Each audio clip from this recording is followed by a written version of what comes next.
Язык тела нарцисса. Вы наверняка знаете, что существует такой язык тела или невербальный язык. То есть это те сигналы нашего тела, которые не связаны с речью. Это мимика, жесты, телодвижения, которые мы, как правило, не особо контролируем.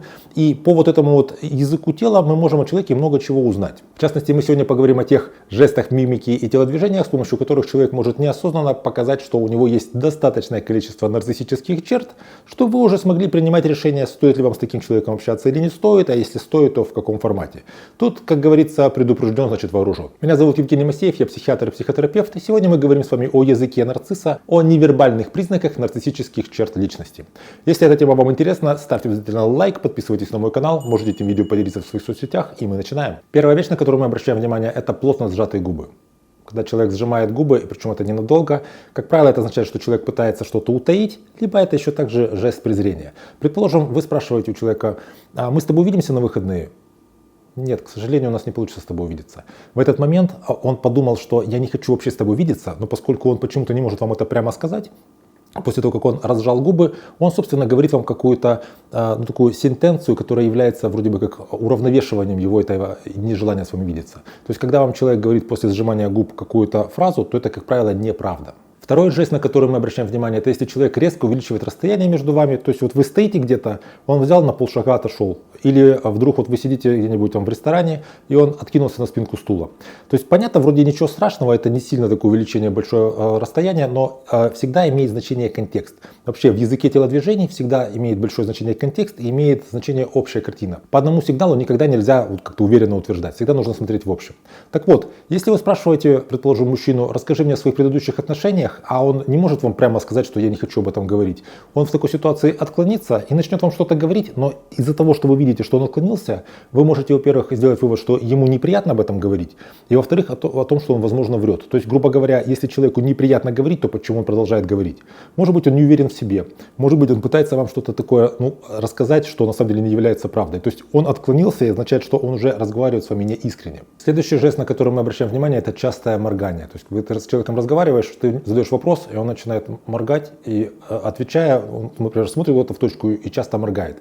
Частое моргание означает, что человек пытается придумать какую-то новую версию. То есть он, скорее всего, врет, и вот так вот моргая, он неосознанно пытается, как будто бы увидеть в голове новую картину существующей реальности, потому что та, которая есть, она как будто бы не подходит. То есть вы спрашиваете у человека: а ты когда-нибудь встречался с женатыми женщинами? Он начинает моргать и говорит: нет, такого не было. И начинает вам дальше что-то рассказывать. То есть когда человек часто моргает, означает, что он в этот момент находится в процессе такого творческого придумывания лжи. То же самое касается и в ситуации, если человек не смотрит вам в глаза. То есть избегание глазного контакта говорит о повышенном уровне тревоги. Что касается нарциссов, у нарциссов вообще повышенный уровень внутренней тревоги. И если, предположим, вы начинаете задавать какие-то вопросы такие неудобные для нарцисса, или вы начинаете его как-то припирать к стенке прямо, или вы говорите о чем-то, о чем ему неприятно говорить, он может смотреть в сторону, и таким образом он как будто бы пытается восстановить вот эту внутреннюю какую-то неустойчивость свою.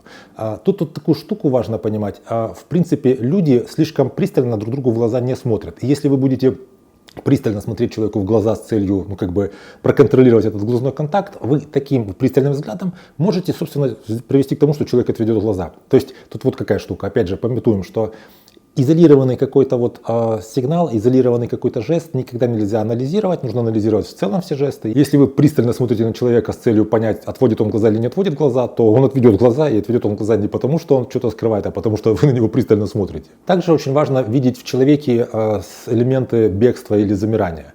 Бывает так, что человек демонстрирует какое-то такое двигательное возбуждение. Например, он сидит и тарабанит пальцами по столу, или делает вот так вот ногами, или начинает качаться, или там трогает себя за лицо чаще, чем нужно. То есть в такой ситуации нужно понимать, почему возникает вот такая вот реакция. Или, предположим, человек, вы чувствуете, прям замер, как-то чувствуете, что у него какое-то есть напряжение. Он смотрит на вас и не моргает, или моргает очень редко. Или вы прям вот что-то сказали, и в момент, когда вы это сказали, он как будто бы не выдыхает. Он вдохнул, и вы что-то сказали, например, про измену вашей подруги или еще что-то. А он так вот сидит, и плечи как были подняты, так они и подняты. Тут всегда, опять же, нужно понимать, какой контекст общей ситуации. Если, предположим, вы спокойно себе рассказываете какую-то ситуацию о том, что у вашей подруги есть муж ей изменил, и она от него ушла, и в этот момент он как будто бы, вы видите, так вот замер, или начал как-то наоборот показывать такое двигательное возбуждение какое-то, стал как-то теребить на себе одежду, ерзать или барабанить по столу, то это означает, что эта тема для него эмоционально важна. И более того, для него эмоционально важна эта тема в контексте вашей беседы с ним. То есть человек вот так очень ярко реагирует на тему измены в контексте разговора с вами. То есть либо он когда-то изменил, либо ему когда-то изменили, либо он, не знаю, по поводу вас думает, что он может вам изменить, либо вы можете ему изменить. То есть как-то эти вещи связаны. Также наверняка, если вы общались с нарциссом, вы замечали, что он часто использует такие словесные обороты, как по правде говоря, честно говоря, признаться, если честно. Дело в том, что есть такое замечание, что человек просто так эти вещи говорить не может. Как правило, вот эти вот фразы, если честно, честно говоря, они нужны для того, чтобы уравновесить какое-то вранье. Человеку кажется, что то, что он будет говорить, та ложь, которую он собирается говорить, она недостаточно убедительная для того, чтобы ее неосознанно как-то вот сделать более такой весомой и убедительной. Он говорит, что, честно говоря, как будто бы он что-то говорит вам по секрету. Если вам так не повезло и у вас есть опыт общения с нарциссом, то, возможно, вы замечали какие-то вот эти вот признаки, что-то из языка телодвижений. Я буду вам очень признателен, если вы напишите в комментариях под этим видео, как вы заметили по телодвижениям, по мимике, по каким-то оговоркам человека, что он, вероятно, нарцисс. Если вам это видео понравилось, обязательно поставьте лайк, я вам буду очень благодарен. Подпишитесь на мой канал, если еще не подписались, поделитесь этим видео в своих соцсетях. Берегите себя и своих близких, и до встречи в следующих выпусках.